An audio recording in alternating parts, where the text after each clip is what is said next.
Градоначалнику, во однос на инфраструктурата, кои проекти се моментално актуелни од локалната самоуправа? Нескромно е да кажам дека во Македонски Брод во овие изминати неколку месеци, како и претходниве 2 години, има една градежна офанзива.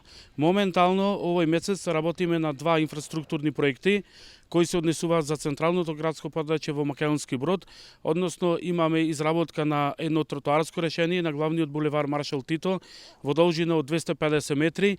Со тоа решение ќе ја зголемиме безбедноста на учесниците во сообраќајот и пешаците, затоа што навистина на овој фреквентен булевар се чувствува безбедни, а исто така во моментов решаваме еден голем горлив проблем, односно почнуваме со реконструкција на улицата Кирил и Методи, со крак офатена е уште една уличка.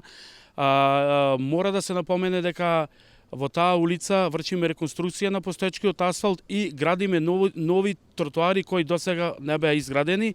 Исто таму ќе ја зголемиме безбедноста на учесниците во сообраќајот, особено на пешаците, а пред неколку дена го завршивме асфалтирањето на улицата Поречка со краци во близина на основното училиште, каде што ја зголемивме безбедност исто така на учесниците во сообраќајот и безбедноста на учениците кои всушност го посетуваат нашето централно основно училиште.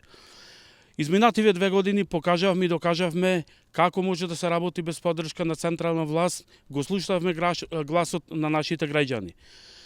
Повикувам јасно и недвосмислено, потребна ни е поддршката на 24, а исто така и на 8 мај, за да може Македонски Брод да продолжи уште поинтензивно да инвестира и да стане на модерна урбана средина.